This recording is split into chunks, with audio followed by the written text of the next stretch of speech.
Recall that until now we have looked at the Lebesgue integration formula for simple measurable functions and unsigned measurable functions. So in this lecture we will look at the Lebesgue integration formula for complex measurable functions. So let's give the definition for absolutely integrable complex measurable functions.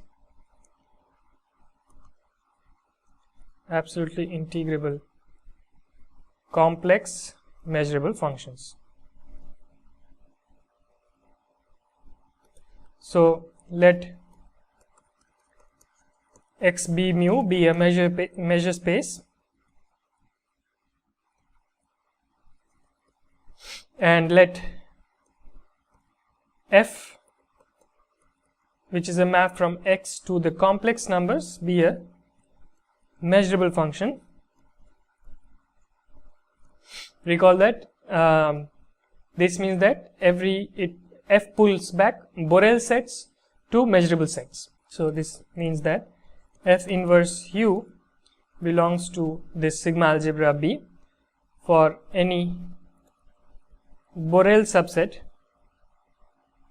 u of C. So the Borel subsets are elements of the Borel sigma algebra generated by the open subsets of C. So we call a complex function measurable if this condition is satisfied. And so for a complex measurable function f, we say that f is absolutely integrable if the integral over x of the modulus of f d mu, this is finite. So this is a complex number, and we say that when it is a finite complex number, this is f is called absolutely integrable. And so we can define the space L1 of x mu. This is the collection as the collection of all absolutely integrable functions.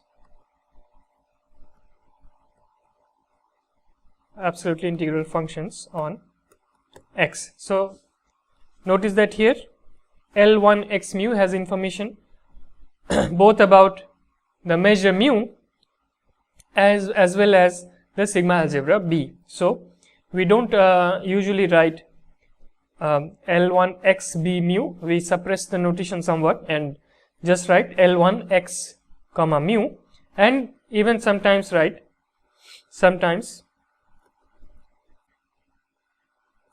also denoted by simply L1 of x. So when the measure is clear, we don't have to repeat the notation for mu always, and we simply write L1 of x. Now the quantity for an absolutely integrable function, so if f is in L1 x mu, we write the L1 norm of f as this finite quantity of the integral of mod f d mu. Further, we can make the following definitions, that if f is real valued and f belongs to L1 x mu, then we define the Lebesgue integral of f as integral of f d mu. So notice that we only worked with mod f, which was an unsigned measurable function, but here we have replaced it with f. So f is real valued, but we can break it up into its positive and negative parts, and then we are back to the unsigned case again. So we can write it as f plus d mu minus f minus d mu. So where f plus is the maximum of f and 0 and f minus is the maximum of minus f and 0. So these are the positive and negative parts of the real valued function f, and we define the real Lebesgue integral for this real valued function as the difference of these two unsigned these two integrals for the unsigned measurable functions f plus and f minus. Similarly, if f is complex valued and f is in L1 x mu, then we define the complex Lebesgue integral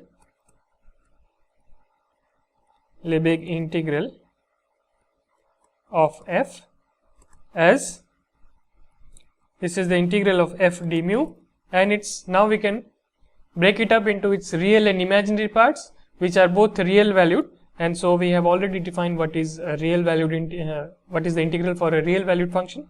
So now we can use this.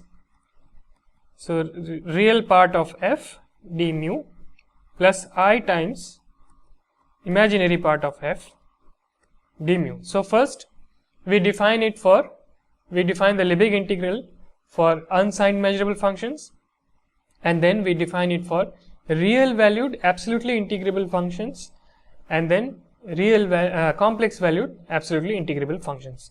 So we require this condition of absolute integrability, because when we have absolutely integrable functions, then for example if it's real valued, then both these integrals, these are finite.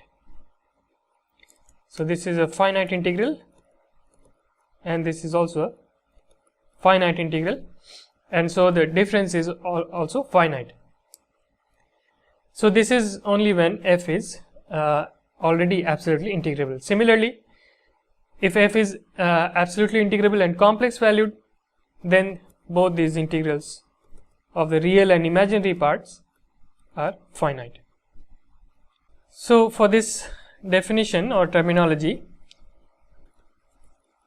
suppose that P is a property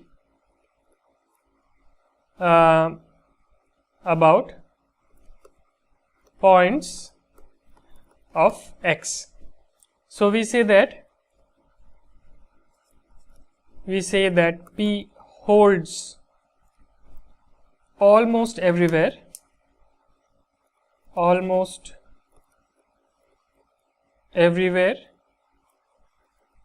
mu almost everywhere sometimes. If we want to emphasize the measure, then we say it's mu almost everywhere if the set of points, so let's take the set of points such that P does not hold at x,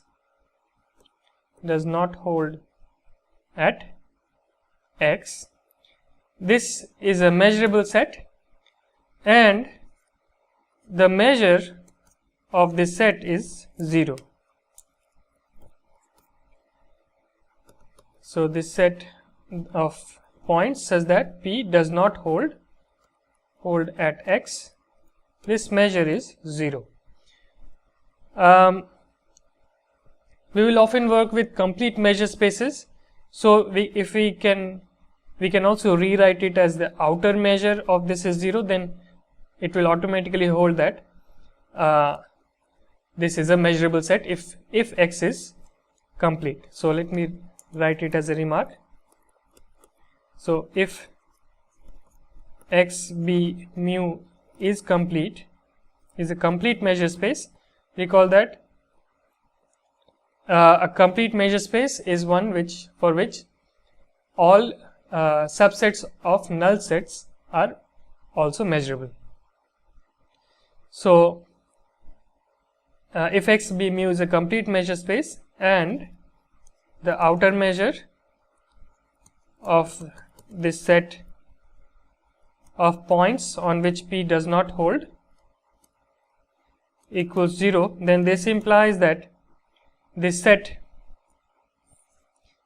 belongs to the sigma algebra B. So we will often work when we have to assume that X B mu is a complete measure space.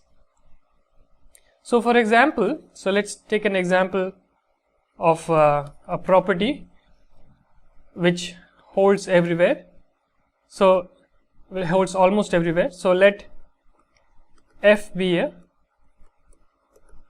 an unsigned measurable function on X. So we say that,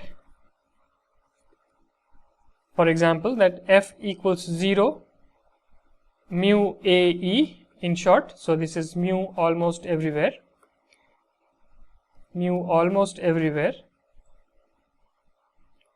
if the measure of the set of points such that Fx is not equal to 0, this is 0. Now note that this is actually automatically a measurable set, because we can write this set of points for which Fx not equal to 0, this is equal to the union over natural numbers of the sets x in X such that Fx is greater than or equal to 1 over n. So when you take the union, you get this set of points for which Fx is not equal to 0, and of course these are measurable because f is a measurable function.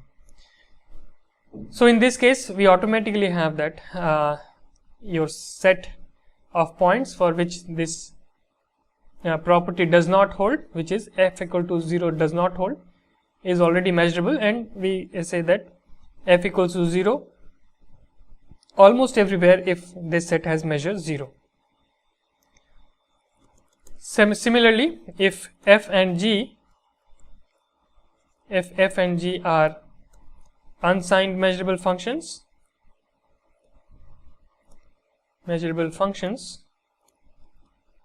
then we say that f equals to g almost everywhere or mu almost everywhere if the measure of the set of points such that Fx is not equal to gx is equal to 0.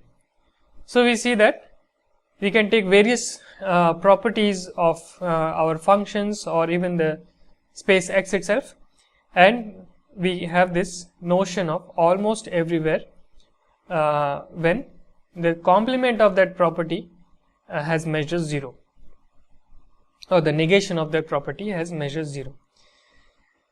So we have actually a nice result about almost measurable functions. So let X be mu be a complete measure space,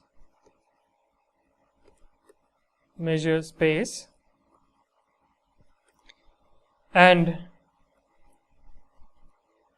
so then let me write two properties actually. So first one is that if f and g are unsigned functions, are unsigned but not necessarily measurable, but we suppose that one of them is measurable, and either,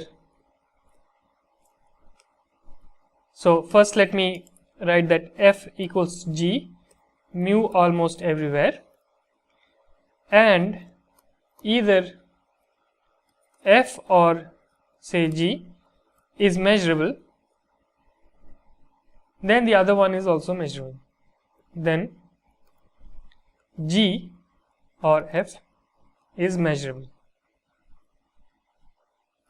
Similarly, we say that if Fn is a sequence of measurable functions,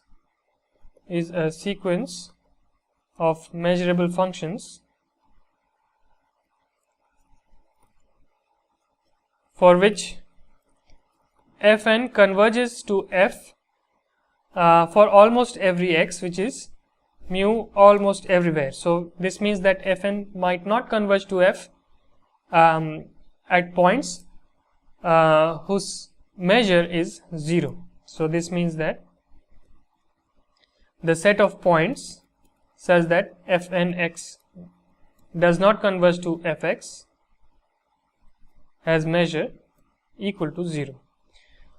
So if you have a sequence of measurable functions which converges almost everywhere to a function f, then f is measurable. So this is a very nice property of Lebesgue's measure theory, that we can leave out set of measures 0 and we can retain many of the important properties of measurability and absolute integrability as well. So this is Lebesgue's philosophy.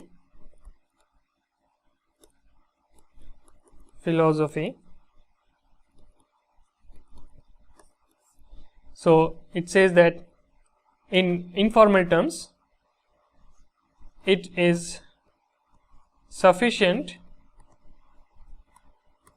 to look for properties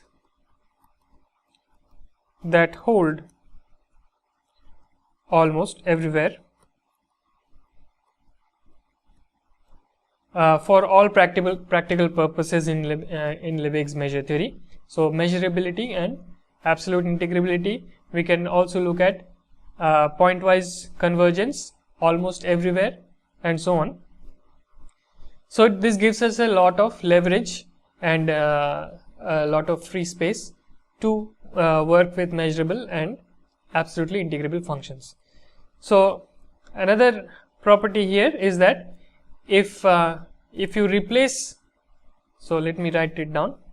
So let me write the third property in this lemma, is that if f is an absolutely integrable complex valued function and g is another function complex valued such that f equals g mu almost everywhere, then g is also in L1.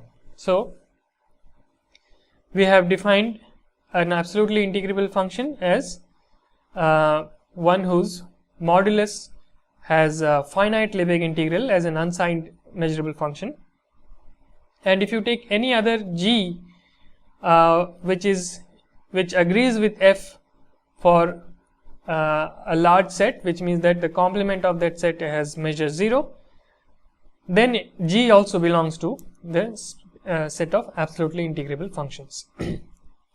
So I am going to leave all these three as an exercise. So check all these three properties.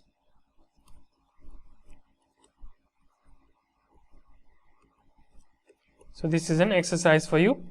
So just by following the definition, one can show these properties quite easily. Now let us look at some important properties of absolutely integrable functions. So the first one is called Markovs inequality.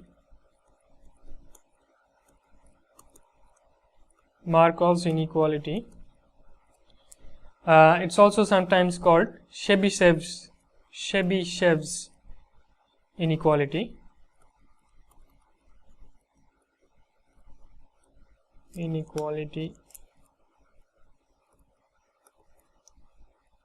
So this says that if f is an L1 function, then we have the following inequality, which is that the measure of the set of points such that, so this is for any finite number lambda finite positive number lambda between 0 and infinity. So the set of points for which fx is greater than or equal to lambda is bounded above by 1 over lambda with the norm L1 norm of f. So it's actually quite easy to show. So let me write the proof. So we know that, so we have that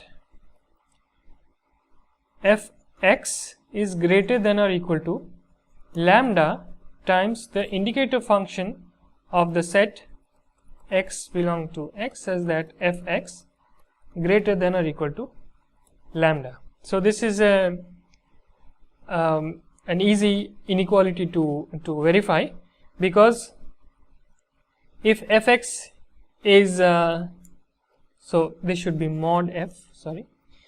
So we have this inequality with the mod. So if f is unsigned, then we can remove the mod, but in general we have a complex valued function.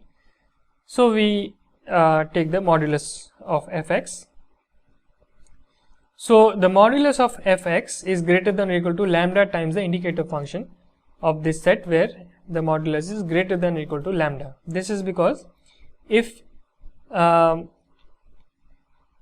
x does not belong to this set, then the indicator function will give you 0, and you will only get, so there is an x here, you will only get 0 on the right hand side.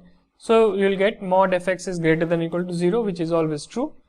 And if you have x belonging to this set, then you will have a 1, and you will get mod fx greater than or equal to lambda. So let me write, so if x does not, so let me write this set as s lambda. So if x does not belong to s lambda, this implies that modulus of fx is, so lambda times chi s lambda of x is equal to 0. So this implies that mod fx greater than or equal to lambda chi s lambda x holds, and if x belongs to s lambda, this implies that lambda chi s lambda x is equal to lambda simply. This implies that mod fx is greater than or equal to lambda holds because x belongs to s lambda. So in both cases we see that this inequality holds. And now we can use the monotonicity property. So note that this function on the right hand side, this is a simple function now, simple measurable function, and so we can integrate on both sides. So we get, so by integrating on both sides, we get lambda times the measure of this set s lambda is less than or equal to the integral x mod fx d mu, mod f d mu, and this is nothing but the L1 norm of f, L1, and so the measure of this set s lambda is bounded above by 1 over lambda and times the L1 norm of f. And note that lambda is between 0 and infinity, so we can divide on both sides by lambda, and we get this inequality. So this is Markovs inequality, and as corollaries, two important corollaries. So the first one says that if f is an absolutely integrable function and the norm, the L1 norm of f is 0, then f equals 0 mu almost everywhere, and vice versa, which says that if f equal to 0 mu almost everywhere, then also the L1 norm is 0. So this is an if and only if condition. So it says that if L1 norm is 0, if and only if f equal to 0. The second condition, the property says that if f is an L1 function which is an unsigned measurable function, then f is finite almost everywhere. So remember that for unsigned measurable functions we allowed the value plus infinity, and so this says that f is the set of points for which f takes the value plus infinity has measure 0. So let's prove this using Markovs inequality.